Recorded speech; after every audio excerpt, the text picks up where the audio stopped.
पिछले वीडियो में आपने देखा कि हम ट्रैक करते हुए किले तक आ गए।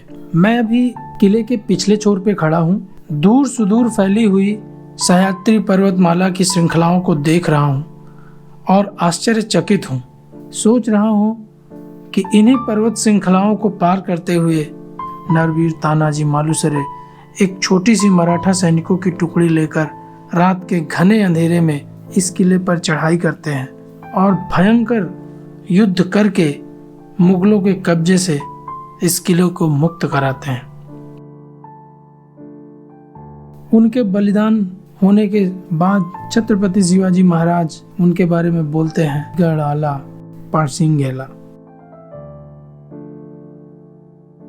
इन हवाओं की सरसराहट में मुझे एक ही आवाज सुनाई दे रही है जो मुझसे कह रही है, नरवीर तानाजी मालुसरे की जय। ये जो मैप आप देख पा रहे हैं ये सिंहगढ़ का मैप है और इसमें आप देखो कि आगे लिखा है कोंडाना। इस किले का पुराना नाम कोंडाना था। अभी हम इस समय किले की पार्किंग है वहाँ पे है और वहाँ से हम पुणे दरवाजा की तरफ चलेंगे। पुणे की तरफ से कोई अगर आता है तो उसको पुणे दरवाजा से एंटर करना पड़ेगा और कल्याण गांव की तरफ से कोई आता है तो उसे कल्याण दरवाजे से इंटर करना पड़ेगा। पुणे दरवाजे की तरफ भी 3 दरवाजे हैं और कल्याण दरवाजे की तरफ भी 3 दरवाजे हैं। वहाँ पे एक तोपखाना है, वहाँ पे जाएंगे और उसके बाद तिलक बंगला आप देख पा रहे होंगे और उसके बाद छत्रपति शिवाजी महाराज के छोटे पुत्र राजा राम महाराज जी की समाधि है, वहाँ पे जाएंगे, उनको नमन करेंगे और उसके बाद हम कलावंती बुरुंज जाएंगे और उसके बाद तानाजी कड़ा, फिर कल्याण दरवाज़ा आएंगे, फिर झुंझार बुरुंज और उसके बाद अमृतेश्वर मंदिर और तानाजी की समाधि और फिर लास्ट में हम कोंडाणेश्वर मंदिर जाएंगे जो कि बहुत ही प्राचीन मंदिर है, वो उसको आपको दिखाएंगे। तो ये किले के ऊपर पार्किंग स्पेस है, यहाँ पे लोगों ने अपनी गाड़ियाँ पार्क कर रखी हैं और इसके किनारे किनारे ऐसे ढाबे बने हुए हैं, वहाँ पे बैठ के आप भजिया और चाय और कुछ नाश्ता वगैरह इसका एंजॉयमेंट ले सकते हैं।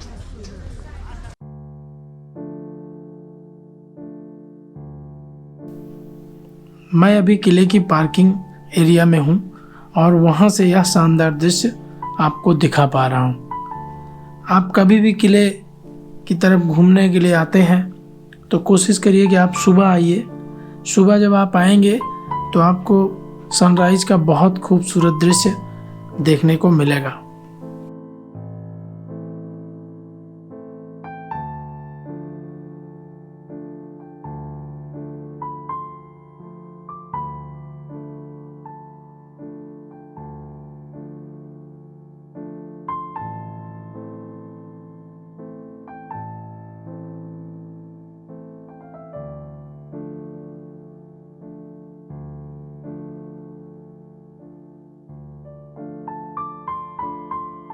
तो जब आप पुणे की तरफ से आएंगे तो ये पतला रास्ता पुणे दरवाजे की तरफ जाता है और ये पार्किंग से होके रास्ता आया हुआ है।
पुणे दरवाजे का पहला दरवाज़ा है, हम अभी पहले दरवाजे से एंटर कर रहे हैं।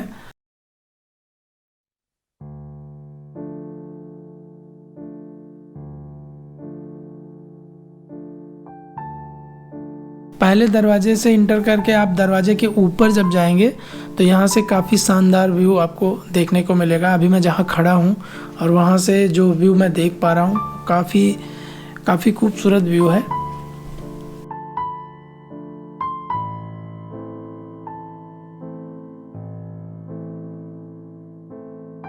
ये जो दरवाज़ा है ये पुणे दरवाजे का दूसरा दरवाज़ा है।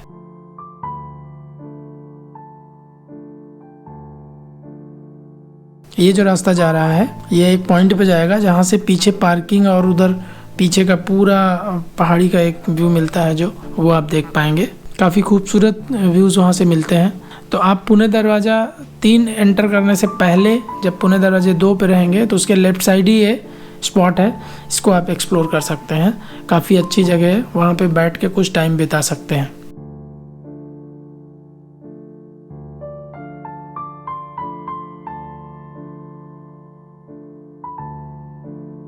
अभी हम पुणे दरवाज़ा 2 से एंटर कर रहे हैं।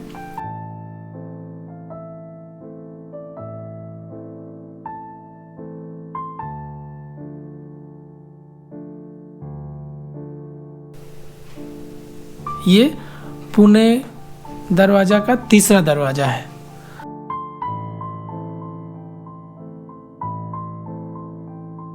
तो ये 3 दरवाजे हैं जो मैंने आपको दिखाए अभी।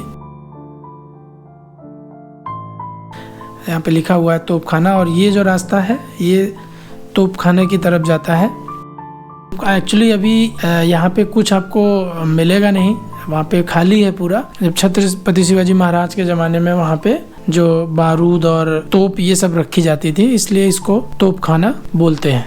और ये जो जगह है घोड़ियाची पागा, जिसका मतलब होता है अस्तबल।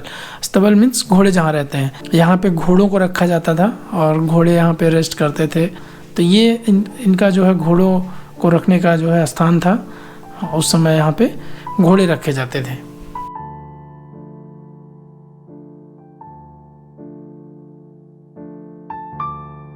तो ये सारे जो है लोकल के फ्रूट्स हैं जो आपको मिल जाएंगे और काफ़ी खाने में बहुत टेस्टी हैं। इमली वगैरह और अमिया है, और ये भुने हुए चने, मूंगफली और खीरा, मक्के को उबाल करके, कॉर्न को जो है मूंगफली को उबाल करके सारी चीज़ें आपको मिलती हैं। और ऐसे होटल्स भी बने हुए हैं जहाँ पे आप बैठ के नीचे चटाई पे बैठ के रेस्ट कर सकते हैं, और अंदर टेबल चेयर्स भी हैं, वहाँ पे भी बैठ के खा सकते हैं। और अभी हम आ गए हैं तिलक निवास पे। तो तिलक निवास जो है ये एक्चुअली जो बाल गंगाधर तिलक जी थे, तो वो एक्चुअली यहाँ पे रहते थे। उन्होंने अपना घर बनाया था यहाँ पे। ये जो तिलक आवास है ये भी काफ़ी हिस्टोरिकल है। अब हम लोग जा रहे हैं छत्रपति शिवाजी महाराज के छोटे पुत्र छत्रपति राजा राम जी महाराज की। और ये जो रास्ता है ये जा रहा है छत्रपति राजा राम महाराज की समाधि की तरफ। ये जो मंदिर स्वरूप जो आप देख रहे हो स्ट्रक्चर, ये छत्रपति राजा राम महाराज जी की समाधि है।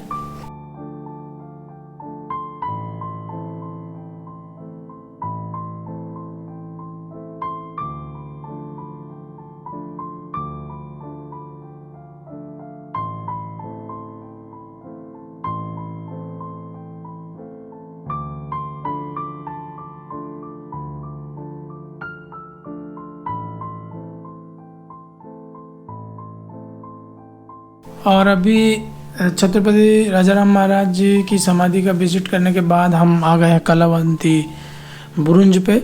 तो ये जो स्पॉट है इसको विंड पॉइंट नाम से भी जाना जाता है। और यहाँ पर जब आप आएंगे तो आप एहसास करेंगे कि शायद इतनी तेज़ हवा आपको किले के किसी पॉइंट पे नहीं मिलेगी जो आपको यहाँ पे मिलेगी। तो बहुत तेज़ हवाएं यहाँ पे चलती रहती हैं और आप बैठ के थोड़ी देर यहाँ पे इन हवाओं का लुत्फ़ उठा सकते हैं। काफ़ी अच्छा स्पॉट है ये। यहाँ पर हम लोग जब पहुँचे, यहाँ से जो व्यू था और जो हवाओं के झोंके आ रहे थे, पूरी थकान हमारी मिट गई, क्योंकि काफ़ी देर से हम लोग चल रहे थे, पैदल ट्रैक भी किए थे। बट यहाँ पे जो टाइम बिताया वो वाकई बहुत ही ज़बरदस्त था और सारी थकान हमारी मिट गई वहाँ पे।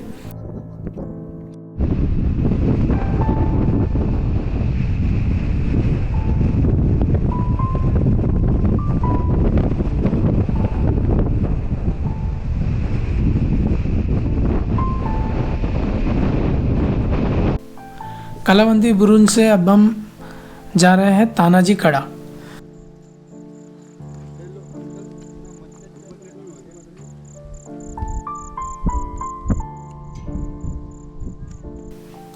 तो ये जो स्पॉट है ये तानाजी कड़ा नाम से जाना जाता है।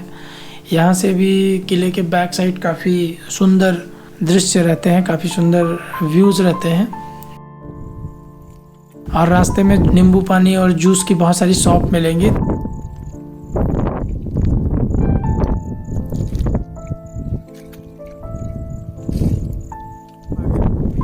और अभी हम कल्याण दरवाजे की तरफ जा रहे हैं। कल्याण दरवाजे की तरफ ये रास्ता जाता है और नीचे उतर के 3 दरवाजे हैं। जो कल्याण दरवाज़ा पहला वाला है उससे मैं अभी एंटर कर रहा हूँ।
कल्याण दरवाजे के बाद जो लास्ट पॉइंट उधर है वो झुंझार बुरुज है। ये रास्ता झुंझार बुरुज की तरफ जाता है।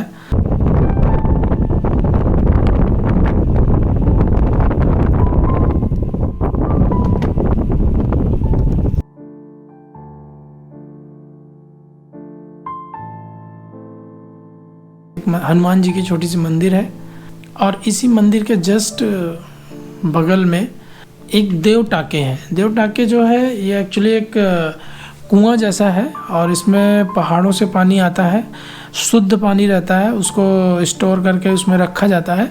बहुत ही साफ सुथरा है और पहाड़ों से कैसे रिस के आ रहा है और इसमें स्टोर हो रहा है। और यहाँ से बकेट से ऐसा रस्से से निकाल के और फिर यहाँ पे किले पे लोग लेके जाते हैं। इसी पानी को वो पीने के प्रयोग में लाते हैं।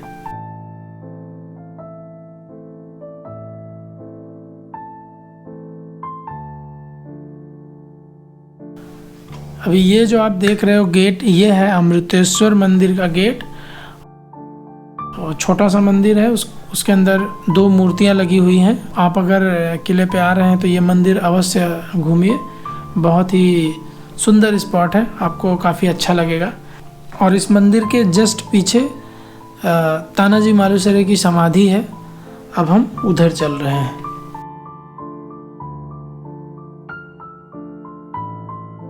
यह है वीर तानाजी मालुसरे की समाधि, जिन्होंने अपनी बहादुरी से जीत का ऐसा ताना बाना बुना कि इस किले का इतिहास से लेकर नाम तक सब कुछ बदल कर रख दिया। यूँ तो हम उनके जैसे बहादुर नहीं हो सकते, लेकिन उनकी बहादुरी के किस्से हमें बहुत कुछ विचार करने पर मजबूर करते हैं। उन्होंने छत्रपति शिवाजी महाराज के स्वराज्य का ऐसा भगवा लहराया कि मुगलिया सल्तनत उसे कभी भी झुका नहीं पाई। राष्ट्र और धर्म का ध्वज जितना बुलंद होता है, आम जनमानस के जीवन की खुशहाली उतनी ही बुलंद होती है। नमन है ऐसे वीर सपूत को जिसने अपने बलिदान से आने वाली पीढ़ियों को एक ऐसा सबक दिया कि अपने प्राणों से बढ़कर अपना धर्म है, अपना स्वराज्य है।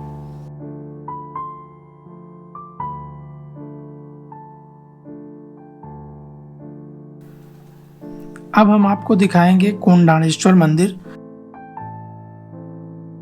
यह मंदिर लगभग 2000 साल पुराना है। यह मंदिर किले की सबसे अधिक ऊंचाई पर स्थित है। सन 1328 ईस्वी में मोहम्मद बिन तुगलक ने इस मंदिर पर कब्जा किया था।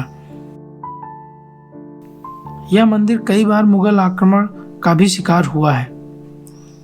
यह शिव जी का मंदिर है और यहाँ पर महाशिवरात्रि में बहुत धूमधाम से पूजा होती है।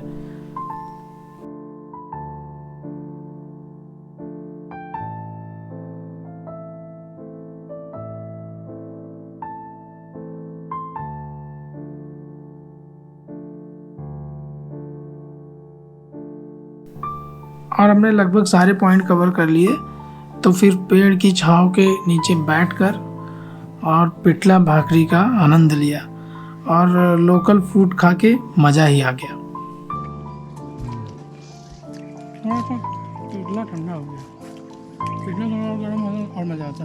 गरम है ये गरम है पिटला ठीक है, अच्छा है, बहुत अच्छा है।